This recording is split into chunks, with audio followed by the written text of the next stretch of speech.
बहुत सारी कंपनियां हैं, 5,000 से ज़्यादा कंपनियां हैं स्टॉक मार्केट में। अब वो 5,000 से ज़्यादा कंपनियां जो हैं अलग अलग सेक्टर को बिलोंग करती हैं। कोई फार्मास्यूटिकल की कंपनी है, कोई आईटी की कंपनी है, कोई ज्वेलरी मेकिंग कंपनी है, कोई साबुन तेल मंजन बनाने वाली कंपनी है, अलग अलग सेक्टर्स हैं। तो अब मेरे को कैसे पता चलेगा कि कौन सा सेक्टर बहुत बढ़िया है, कौन सा सेक्टर खराब है, कौन से सेक्टर में मुझे जाना है, कौन से सेक्टर में मुझे नहीं जाना है? अब मैं नया आदमी हूं, मुझे तो पता नहीं भाई, तो मैं क्या करूंगा? तो आज हम लोग समझेंगे कि स्टॉक मार्केट में पहला शेयर कैसे खरीदा जाए। पर्पस आज के सेशन का ये है कि हम उन लोगों को बात समझा पाएं जैसे आप लोग हो। आप लोग आवाज आ रही है ना? एक बार हाँ कर दो, कैमरा में भी आ जाए। हाँ जोर से कर दो भैया। हाँ ठीक है। तो पर्पस ये है कि आप लोग को ये समझ में आए कि चूंकि आप लोग देखो टेक्निकल नहीं हो, स्टॉक मार्केट में आज तक कभी कोई एंट्री नहीं करी, कभी कोई शेयर नहीं खरीदा, लेकिन ये पता है कि स्टॉक मार्केट से थोड़ा बहुत पैसा बन जाता है। ठीक है, एजेंडा ये है कि आज आप सीख सको कि स्टॉक मार्केट में हम शेयर चुनते कैसे हैं, बिना ज़्यादा टेक्निकल की नॉलेज लिए, बिना ज़्यादा माथा खपाए, बिना ज़्यादा समय लगाए। ठीक है। अच्छा, स्टॉक मार्केट में इन्वेस्ट करने से पहले मैं कहता हूं आपको इन्वेस्टिंग का पर्पस क्लियर होना चाहिए। ध्यान से समझिएगा ये बात।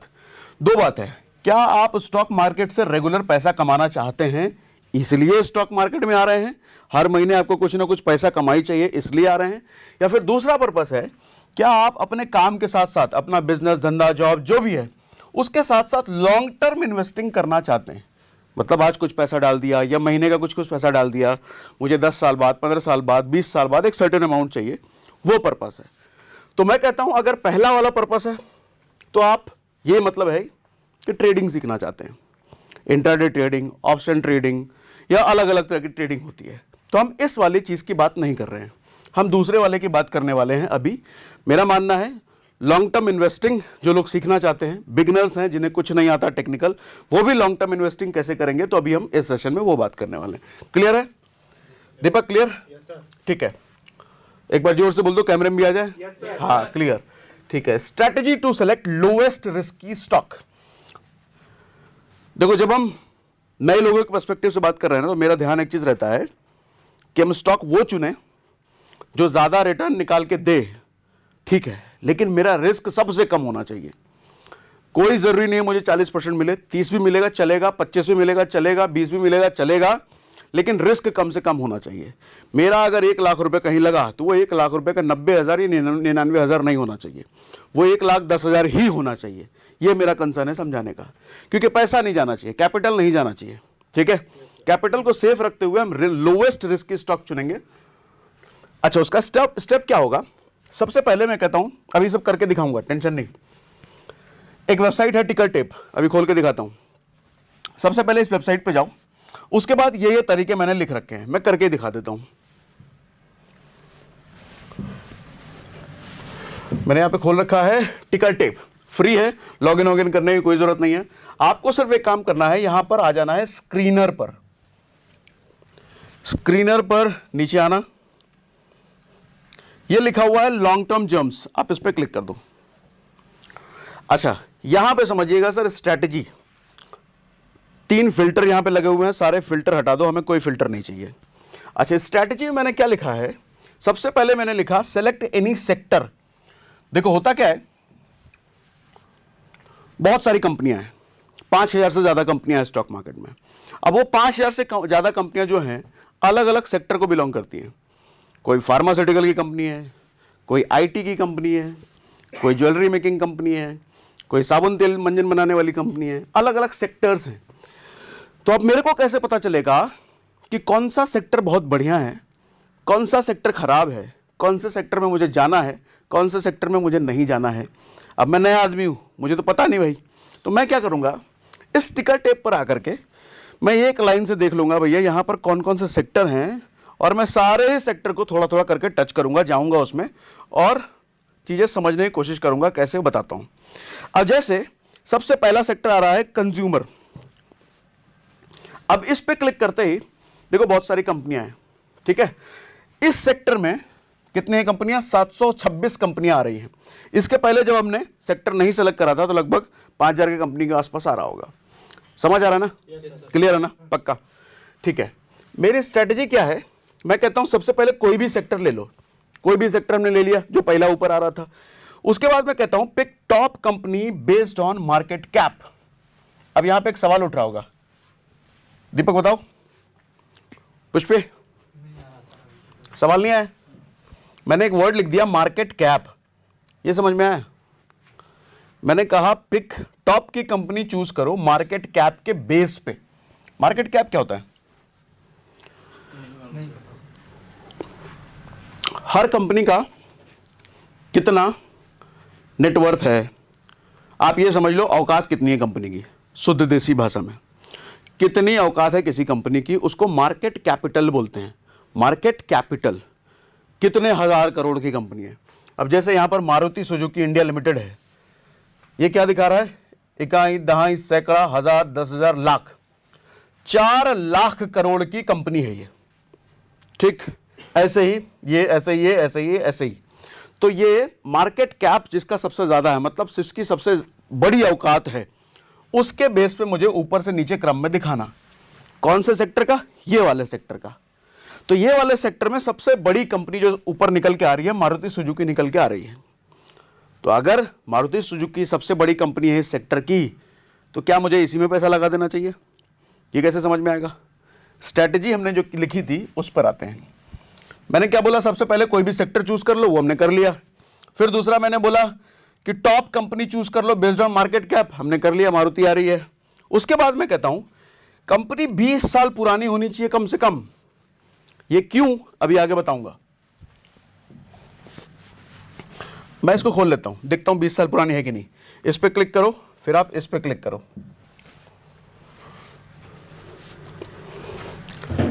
एक दिन का ये ग्राफ दिखा रहा है प्राइस कैसे ऊपर नीचे हुआ है।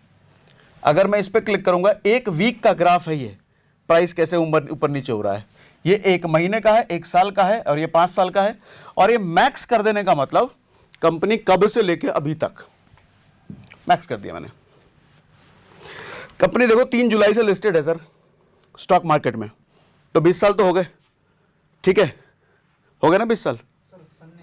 2003 है सर ये, या डेट 3 है? ये 2003 है। अच्छा, ये जुलाई 03 जो लिखा है ना, 3 तारीख नहीं है, ये 2003 है। ठीक है, 2003, 2007, 2011 ऐसे करके है। अच्छा, मेरा क्या क्राइटेरिया था? सबसे पहले सेक्टर हमने कोई भी ले लिया, टॉप की कंपनी चूज करो, कंपनी मस्ट बी 20 साल पुरानी। 20 साल पुरानी है ना? 20 साल पुरानी है। तो अभी तक मेरे सारे क्राइटेरिया पे मारुति सुजुकी फिट हो रहा है। अभी और देखते हैं अगला मैं कहता हूं CAGR मस्ट बी 20%। अब एक नई चीज CAGR फिर मैं कह रहा हूं, अभी थोड़ी देर पहले बताया था, क्या मतलब था? एवरेज हर साल रिटर्न उस कंपनी ने अब तक कम से कम 20% दिया होना चाहिए।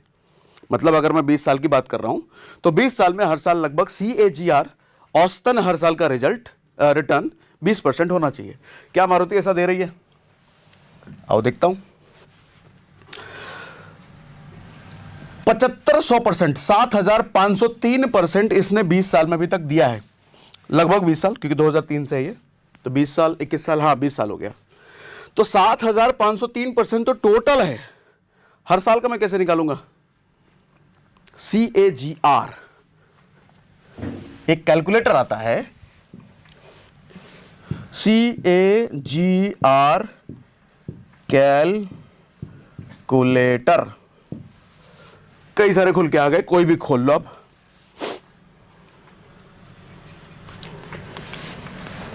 समझ में आ रहा है CAGR कैलकुलेटर हम क्यों लेकर के आ रहे हैं? 20 साल में तो उसने दिया 7000%, लेकिन क्या पता पिछले 5 साल में 50% भी ना दिया हो सकता है ना।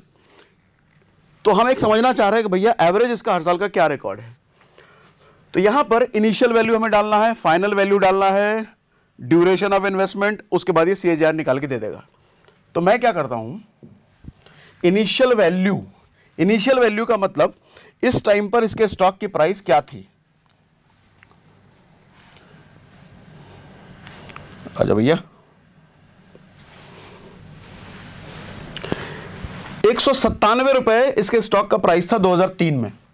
तो मैं डाल देता हूं, कहां गया, 197 रुपए।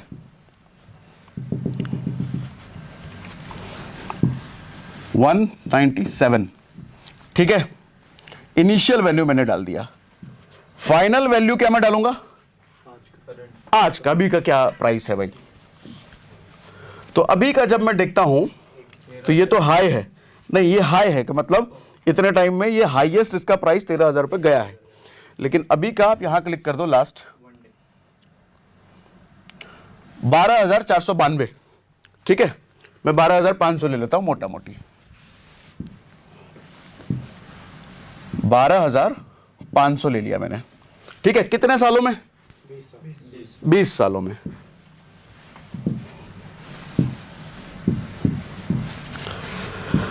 हाँ, CAGR कितना निकल के रहा है, मतलब औसतन हर साल इसने 23% के आसपास का रिटर्न दिया है। तो अभी तक हमारे क्राइटेरिया में क्या फिट हो रहा है, मैंने क्या बोला, कंपनी CAGR मस्ट बी 20% से तो ऊपर होना चाहिए। उसके बाद मैं कह रहा हूं कंटिन्यूअस ग्रोथ एवरी ईयर, हर साल इसकी ग्रोथ होनी चाहिए। ऐसा ना हो कि किसी साल इसने 10% दिया, किसी साल -10% भी हो, -5% भी हो, मतलब किसी साल लॉस में रही हो कंपनी, मुझे वो भी देखना है। अब कैसे देखूं मैं इसको, हाँ, वैसे तो आप प्रॉफिट एंड लॉस स्टेटमेंट वगैरह सब पढ़ सकते हो इसी वेबसाइट पर, लेकिन हमारा क्राइटेरिया क्या है, हम ज़्यादा पढ़े लिखे नहीं हैं, हमारे को ज़्यादा टेक्निकल नहीं आता और ज़्यादा समय भी नहीं लगाना। तो आपको मोटा मोटी ये चार्ट देख करके ही समझ में आ जाता है कि ये देखो sir, up down up down up down, यहाँ मेजर बहुत ज़्यादा अप डाउन रहा है, लेकिन एट द एंड 20 साल में कंपनी बढ़ती रही है। लेकिन मैं एक शक पैदा कर रहा है कि यहाँ से चलो तो ठीक है, बढ़ रही है बढ़ रही है बढ़ रही है, लेकिन यहाँ पर जो टॉप पे गई उसके बाद बहुत ज़्यादा उतार चढ़ाव मुझे दिख रहा है। लाइफ में, स्टॉक मार्केट में कहते हैं ना हम कि ग्रोथ कभी भी एक जैसी ऐसे नहीं रहती, हमेशा उठा पटक लाइफ में भी स्टॉक मार्केट चलता रहता है। मेरा कंसर्न सिर्फ इतना है कि यहां पर मुझे कुछ ज़्यादा उठा पटक दिख रहा है, तो उसके लिए मैं क्या करूंगा, अगला क्राइटेरिया है मेरा 20 साल का कंटिन्यूअस ग्रोथ तो होना चाहिए, 5 साल का और 20 साल का शेयर प्राइस ग्रोथ भी मैं देखूंगा। इसका मतलब समझाता हूं, रुको, मैं 5 साल सेलेक्ट कर लेता हूं।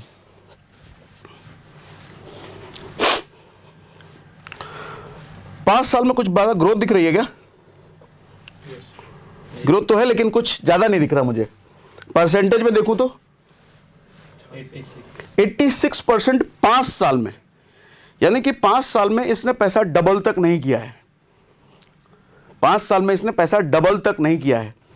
एफडी का रेट आज के टाइम में अगर मैं 7% भी मानूं, 8% भी मानूं, आज के टाइम में एफडी का रेट अच्छा है, तो भी 7% 8% होने के बावजूद कितने साल में पैसा डबल हो जाएगा, लगभग 8-10 साल में तो पैसा डबल हो जाएगा। ये 5 साल में पैसा तो स्टॉक मार्केट में मैं आ रहा हूं, 5 साल में भी पैसा डबल नहीं कर रही है, तो मेरे हिसाब से इसको बाहर करो। कंपनी बहुत अच्छी है कि नहीं, हमारा गोली वो अच्छी होगी, इतनी बड़ी कंपनी, इतना 12,000 का शेयर प्राइस है, लेकिन पिछले 5 साल से मैं देख रहा हूं कुछ बहुत अच्छा ग्रोथ रही है। 20 साल का ग्रोथ तो बहुत बढ़िया है, ठीक है, लेकिन पिछले 5 साल का नहीं है। इसका मतलब हो सकता है कि पिछले 5 साल में कंपनी में कुछ गड़बड़ है कि नहीं हमें नहीं पता, और हमें जाना भी नहीं है वहाँ पर। हो सकता है कुछ गड़बड़ हो सकता है बहुत अच्छा परफॉर्म ना कर रहा हो सकता है कोई कॉम्पिटिटर टाटा मोटर जैसा आ गया उसको लूट रही कहने का मतलब वो आगे निकल रहा हो सकता है। मैं उतना टेक्निकल नहीं हूँ, है ना, हम मान के चल रहे हैं, क्या मान के चल रहे हैं, हम टेक्निकल नहीं हैं और हमारे को टेक्निकल जाना भी नहीं है। तो 5 साल में जब मैं देख रहा हूँ सिर्फ 86% रिटर्न इसने दिया है, टोटल पैसा डबल भी नहीं कर पाई ये कंपनी, तो मैं अपनी लिस्ट से इसको बाहर कर दूंगा, ठीक है। तो 5 साल और 20 साल लास्ट वाले क्राइटेरिया पर ये फिट नहीं बैठा, इसलिए मैं इस स्टॉक को नहीं खरीदूंगा। अब क्या करेंगे, इतना समझ में आया बात? यस सर, है दीपक, पुष्पेंद्र, विशाल, क्लियर है, पक्का, डन, ठीक है। अब मुझे एक बात बताओ, मारुति को मैं बंद कर देता हूं। अच्छा, यहां पे देखो एक डिस्क्लेमर हम कैमरे में दे देते हैं कि कोई स्टॉक रिकमेंडेशन का कोई खेल नहीं है भैया, कौन सा स्टॉक लेना है कौन सा नहीं लेना हम यहां नहीं बता रहे। मेरी समझ के अकॉर्डिंग मैं कुछ स्ट्रेटजीज बिगनर के लिए, जिसको बहुत ज़्यादा टेक्निकल नहीं पता है, उसके हिसाब से मैंने कुछ स्ट्रेटजी बनाई। उसमें स्ट्रेटजी में जो फिट बैठे हैं स्टॉक, वो हम कैसे बैठता है, क्या स्ट्रेटजी है, वो हम बात कर रहे हैं। कोई रिकमेंडेशन वगैरह कुछ भी नहीं है। अच्छा, अगला स्टॉक मैं लेता हूं इसी सेक्टर में, टाटा मोटर्स। अच्छा, सीधा मैं टाइटल ले लेता हूं तीसरा। अब यहां पर मुझे चीजें आप बताना।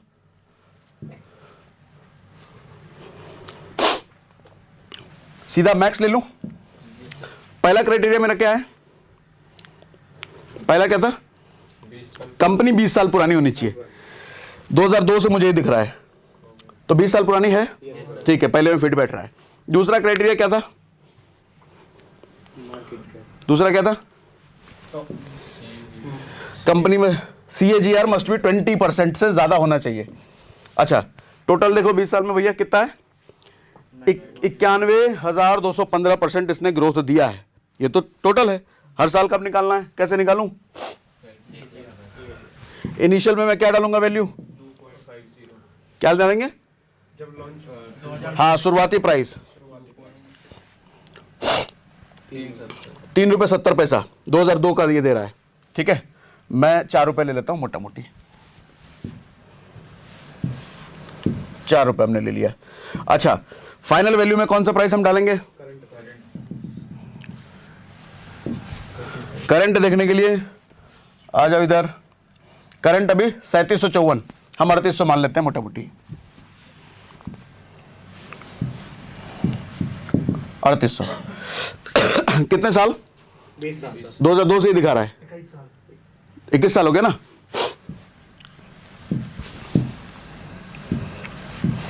कितना निकल गया है? 38.61%। हमने बोला कम से कम 20% से ऊपर का टर्न होना चाहिए। ये तो भैया 38 है, मतलब मस्त फिट सेट हो रहा है ये, ठीक। तीसरा क्राइटेरिया क्या है? Every year growth. Continuous growth होनी चाहिए हर साल। आओ देखें, क्या कंटिन्यूअस ग्रोथ दिख रही है? यस दिख रही है। हालांकि उठापटक इसमें बहुत ज्यादा है, तो इस उठापटक से अगर मैं कंफ्यूज हूं तो इसको समझने के लिए मैंने क्या किया था?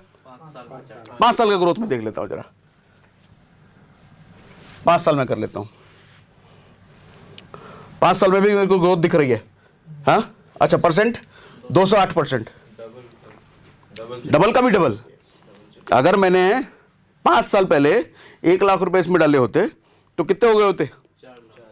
4 लाख, 3 लाख, 1 लाख का 2 लाख और 2 लाख का, है ना। तो बढ़िया लग रहा है ये, नहीं? 5 साल में पैसा डबल का भी डबल कर दे रहा है, तो FD से तो बहुत ही ज्यादा बढ़िया लग रहा है। तो मेरे सारे पैटर्न में फिट हो रहा है क्या? 20 साल में देखा तो मैंने, हाँ मुझे बढ़िया लगा। 5 साल में देखा तो मैंने, मुझे बढ़िया लगा। ये सारे में फिट होता हुआ मुझे दिख रहा है, ठीक है। तो मैं इस कंपनी को चुन लेता हूं। अगेन बोल रहा हूं, रिकमेंडेशन नहीं है, हमारे बोलने पे आप मत खरीद लेना, आप अपनी एनालिसिस कर लेना। ये तो मेरी स्ट्रेटजी है, उसके अकॉर्डिंग फिट बैठ रहा है ये। क्लियर हो रहा है दीपक? Yes sir, clear. अब क्या करना है? एक और कंपनी लेते हैं।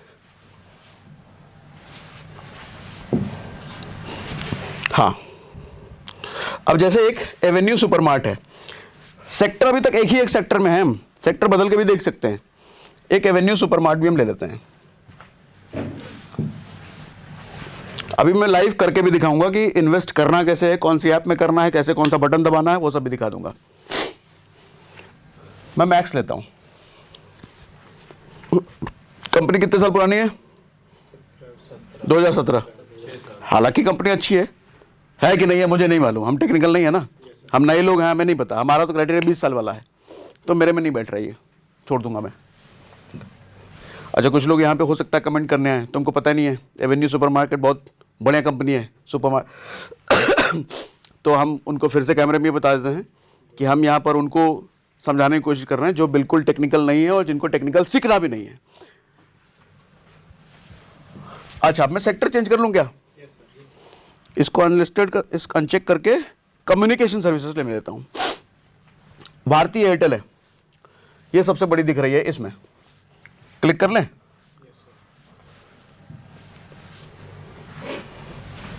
मैक्स ले लिया। पहला क्राइटेरिया फिट हो रहा है, 20 साल पुरानी है। दूसरा क्राइटेरिया क्या है? CAGR 20% से। CAGR 20% से ऊपर होनी चाहिए। ये था दूसरा क्या? Company must be 20 year old. हाँ, CAGR 20% से ऊपर होनी चाहिए।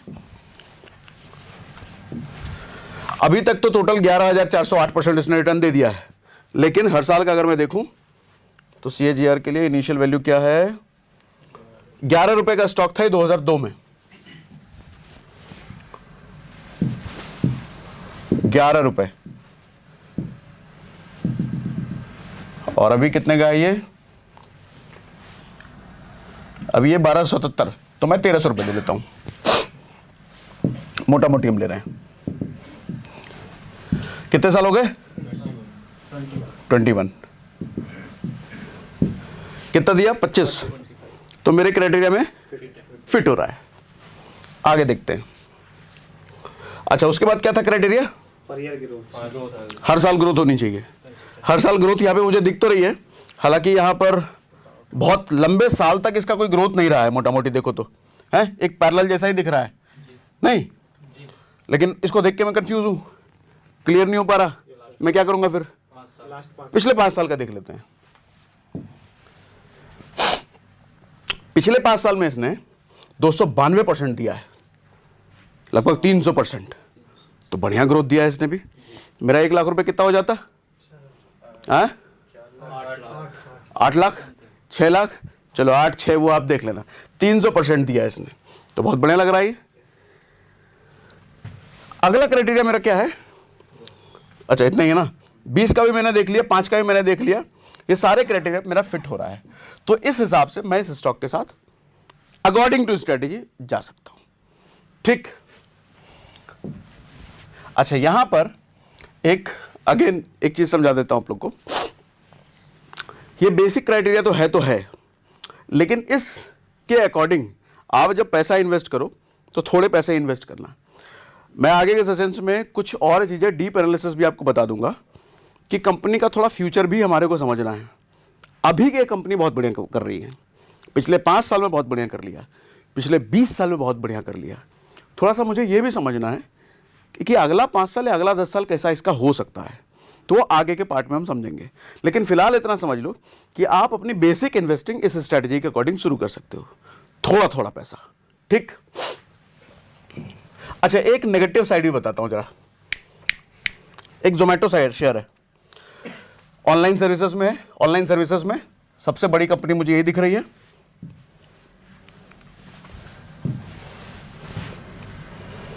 पहला क्राइटेरिया 20 साल। अच्छा, इसमें एक चीज दिखाता हूं, 1 साल का इसका जरा ग्रोथ देखना। 1 साल में इसने 200% दिया है, मतलब इस शेयर ने एक ही साल में पैसे कितने % कर दिए, 200%, मतलब 1 लाख रुपए कितना हो जाता, 4 लाख एक ही साल में, बड़ी बात है।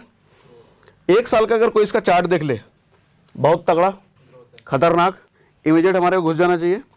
लेकिन इसकी असलियत जरा देखो, मैक्स पे चले जाओ।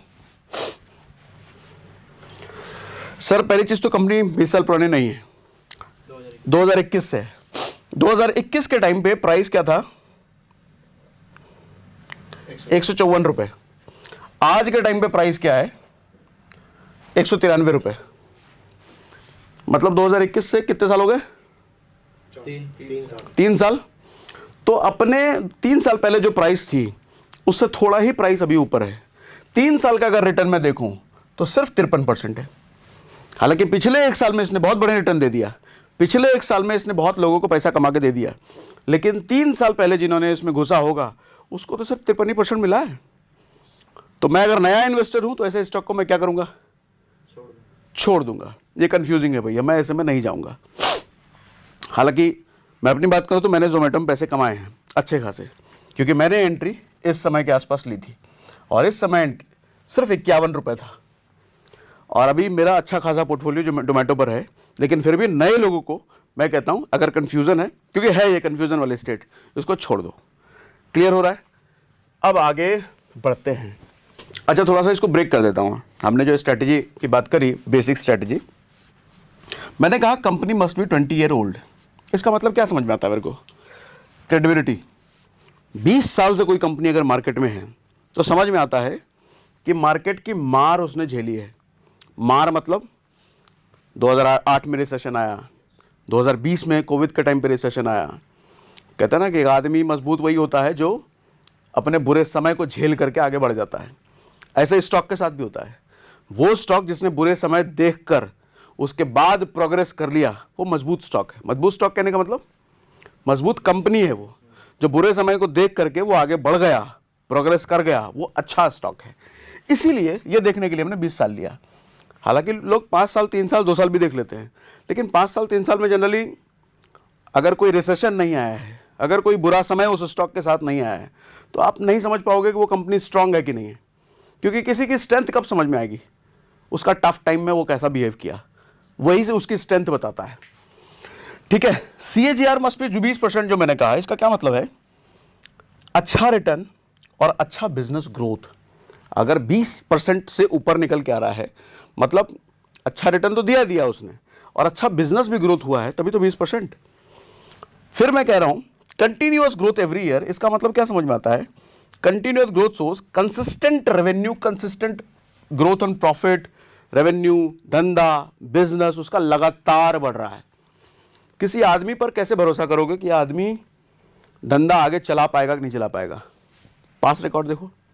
अगर 20 साल से कोई आदमी धंधा ऐसा चला रहा है कि हर साल वो प्रोग्रेस पर है, हर साल ग्रो कर रहा है, तो क्या मान सकते हैं? अरे 20 साल से कर रहा है तो आगे भी करेगा, यही माना जा सकता है ना। देखो, स्टॉक मार्केट में फिक्स कुछ भी नहीं है, सब कुछ प्रेडिक्शन होता है। जैसा एस्ट्रोलॉजी होता है ना, प्रेडिक्शन, तो ऐसा ही स्टॉक मार्केट भी होता है। लेकिन प्रेडिक्शन भी आप किसी चीज़ की पास्ट रिकॉर्ड देख के तो करोगे। किसी को पैसा उधार देना है, मुझे पुष्पेंद्र को 10,000 रुपये देने हैं। अब मुझे पुष्पेंद्र को 10,000 क्या मैं देख कर दूंगा? इसका पास्ट रिकॉर्ड कैसे है? जिस इसने पैसे लिए वापस किए कि नहीं किया, अगर मैं देख पाऊँ। या पिछली बार मेरे से पैसा लिया था तो 2 महीना तक मेरा फ़ोन नहीं उठाया था इसने, क्या ऐसा किया था क्या? तो अगर मैं ऐसा किया तो अगली बार क्या करूँगा? मैं नहीं दूंगा। लेकिन पिछली बार लिया था तो 1 हफ्ते में खट से वापस कर दिया था। अब क्या हुआ? इसका रिकॉर्ड बढ़िया बन गया, तो अब मैं दोबारा फट से दे दूंगा? नहीं। तो पास्ट रिकॉर्ड ये बताता है, कंपनी का पास्ट रिकॉर्ड, स्टॉक का पास्ट रिकॉर्ड क्या है, आगे क्या प्रेडिक्शन, उसी बेस पे समझ में आता है।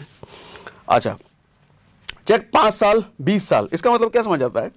5 साल का ग्राफ दिखाता है रिसेंट का ग्रोथ कैसा है, 20 साल का ग्रोथ दिखाता है लॉन्ग टर्म का ग्रोथ कैसा है। कई बार आपको यह भी देखने को मिलेगा, कई सारे स्टॉक्स 20 साल बहुत बढ़िया परफॉर्म किया, लेकिन पिछले 2-3 साल से वो परफॉर्म नहीं कर पा रही है, क्योंकि कंपनी का बिजनेस अब डूब रहा है। अब नोकिया जैसी कंपनी का अगर मान लो शेयरवेयर होता, अगर उसका देख पाते, तो आप देखते कि 20 साल में बहुत बढ़िया बिजनेस किया, लेकिन पिछला 5 साल का कोई देखता तो समझे? तो इसलिए 20 साल भी देखना है और 5 साल भी देखना है, रिसेंट का भी देखना है। पहले तो बहुत बढ़िया किसी ने उखाड़ दिया, बहुत कुछ उखाड़ दिया, भैया तूफान मचा दिया, अभी क्या कर पा रहा है वो भी देखना है। तो 5 साल वाला हमें ये बता देता है। ये समझ में आ रहा है? क्लियर?